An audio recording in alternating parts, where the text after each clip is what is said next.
Hello everyone, welcome back on AgriAdventures. Today we are a little bit outside. I generally do interviews via Zoom nowadays considering the COVID, but today we are traveling down in the Coorong and I found out a way to stop down here and have a chat with Tracy and Glen. How you going? G'day. How are you? That is really interesting spot, and today we are at the Coorong Wild Seafood Company, if you want to say, and we are in Meningie. That's right. Sorry, I always have to think about, because I'm Italian and sometimes when I do the pronunciation it doesn't work correctly. But anyway, so why we are here? Well, because we want to discover a bit more about you guys, and because as South Australians on the radio, we want to know where to go and eat and buy some really good local food. And in this case, we speak about local fish. What is the best place that go to get fish and not here? Okay, so generally during these interviews, I like to know a little bit more about the people behind the company. So would you like to tell us a little bit more about you? Can I start with you, Tracy? About your past, like what you've been doing. This was always what you've been doing, or not? Well, I actually come from a dairy farm background. My parents had a dairy farm here in Meningie, and I started work at the local bank when I was 16 years old. And after a while, I met Glen and became part of this fishing business. And what about you, Glen? Interestingly enough, my first job was also in the bank. I was born in Melbourne. Okay. And first job was in the bank. So I was clearly designed to be a fisherman. I couldn't wait to get out in the country. I really didn't like the city. But it wasn't until I got over here around about 30 that I went out with a bloke that had a fishing licence over here, and it just connected to me. Wow, this is something I want to do. This is something I can do, and it just it was like I saw it in my head. It was something that I'd be able to get involved in, and I'd never really thought that I could buy a fishing license. It's a pretty big deal, but here it was something that I could manage. So how was the moving from bank to working with outside and with fish? How long did it take you to develop the knowledge to be a proper fisherman? Well, nothing that I'd ever done had gave me any experience of fish. Exactly, that's what I'm saying. So it was really look, I'm still learning today. 32 years later, I'm still learning, but I was probably the first 12 months was just insanely hard. I just didn't know anything. Just the simplest things. I went to a spot where I'd been out before to put the boat in, and there was no water there. And I went, where do I put the boat in? It was something so simple as that. Just totally threw me out. Then there was the weather, then there's what sort of nets you use, different types of gear for different types of fish. What fish am I going to find out here? That sort of stuff was just really difficult that first year. Probably 5 years, and I could say that I really had started to get a good handle on things. Wow, okay. Oh, that is a good time. I know that after 25 years of work in hospitality, I'm still have to learn and learn more, and that's why actually I'm doing this, so I can learn more from the people that's doing this. Now, Tracy, I was thinking in regard the company, the Coorong Wild Seafood. When did you start, by the way? When did you start? Well, Glen and I started as a partnership. He was a sole trader, and then when we got together, we decided that we would start processing fish ourselves, and over time we grew, and then we started Coorong Wild Seafood, because when we used to go to farmers markets and other events, people would go, oh, is this aquacultured fish? And we wanted to show people, and we wanted to tell the story that we were actually a wild catch fishing business. We came from the Coorong, so we wanted to make sure that everyone knew it was wild seafood from the Coorong. And so we've become quite a well-known name now in the fish retail wholesale businesses, and we've got a very good reputation for quality. That's right. Also working with the local. How many people are working with you, by the way? When we were at our peak production, before the seals came along, we were employing up to 8 people. It's now dropped back to about three people now. Plus we work in the business ourselves. Yeah, absolutely. But we have been down as low as 1 casual person when things aren't going real great. Yeah, it's like any business. And then, can you tell me a little bit about, I don't know if you can or you, about the seals? What's happened with because I didn't know about the problem with the seals coming in the Coorong area, in the lake. Well, during the Millennium Drought, the seals really started coming into the Coorong. Okay. No one knows why.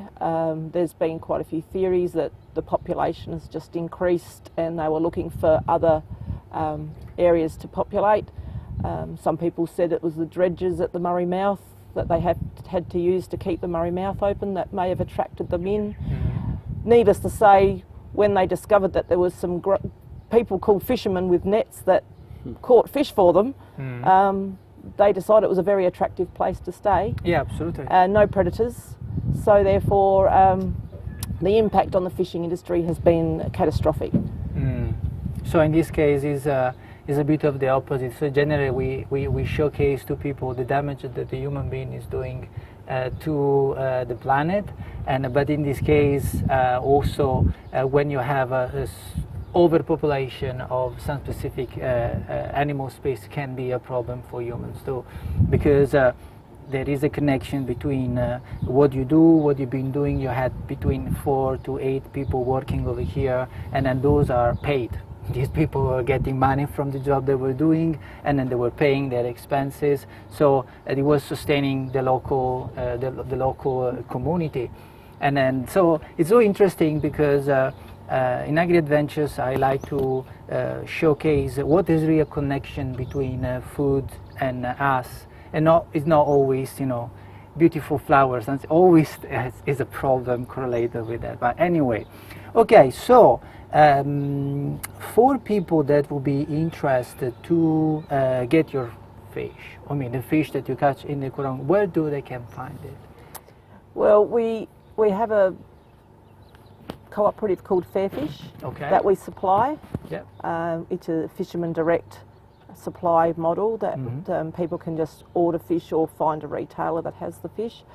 We also do deliveries up through the Adelaide Hills to the Closey's supermarkets, up through Littlehampton, Lobethal, Balhanna, Nairn. Okay. We also supply other restaurants direct, and we also have our frozen backpacks in Harndorf, fruit and veg, and She's apples at Gawler and Mount Gambier. So if people look for us, they can find us, and if they're not sure, they can just ring us.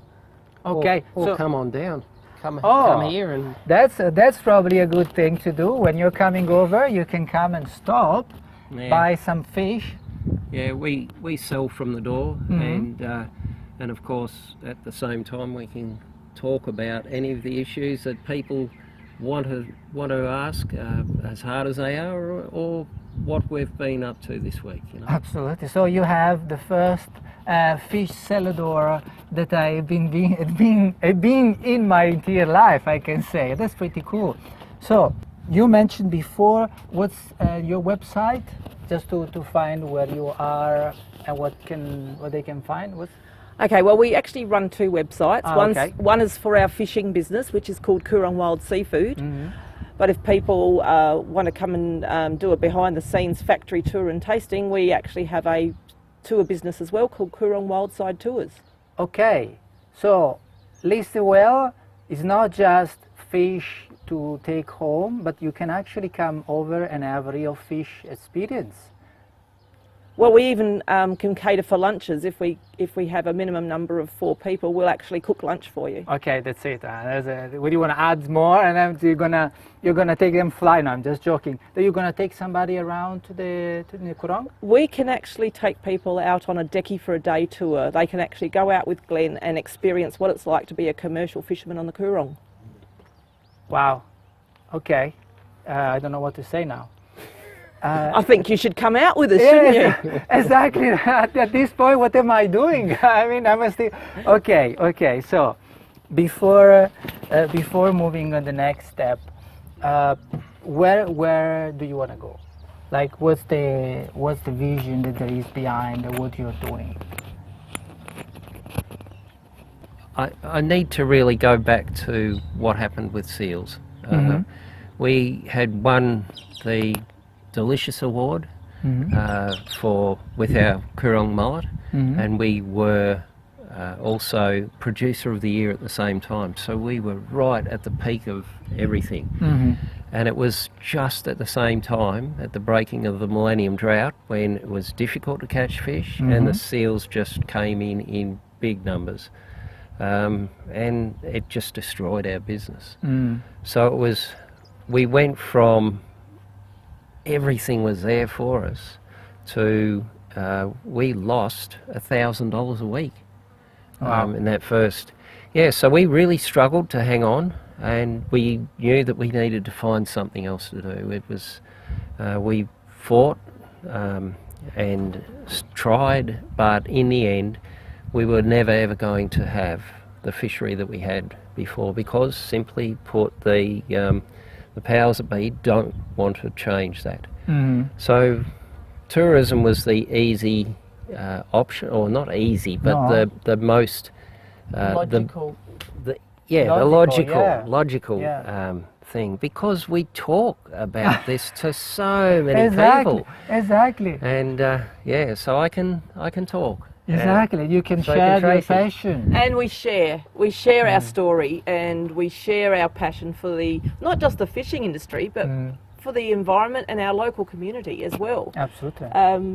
Because bringing people down to visit us brings people into the local area, and they stay, and we've got some beautiful accommodations and things down here for people to experience, plus the natural beauty of the Coorong. Absolutely. And this is one of the many authentic things you can find in South Australia, is going to Coorong or in Flinders Ranges. They're transferring to you the rural Australia that a lot of people, especially the internationals, they don't have a chance to see, apart they when go to visit Uluru in the middle of the bush. And perfect. So sharing the life in the Coorong of a fisherman through an experience. That's what you're gonna find when you kind of come over here. So I think that you just have to come down. Absolutely, we love to see you come and visit us and come and share a little part of our world. Absolutely. So thank you very much, Tracy and Glen, for having me today on the boat, which is not on the sea at the moment. We'll probably see later. And thank you for you on the other side that have been following us for this quick interview. Come to visit South Australia, come down to the Coorong. Ciao. See you later. Ciao. Ciao, ciao. Thank you.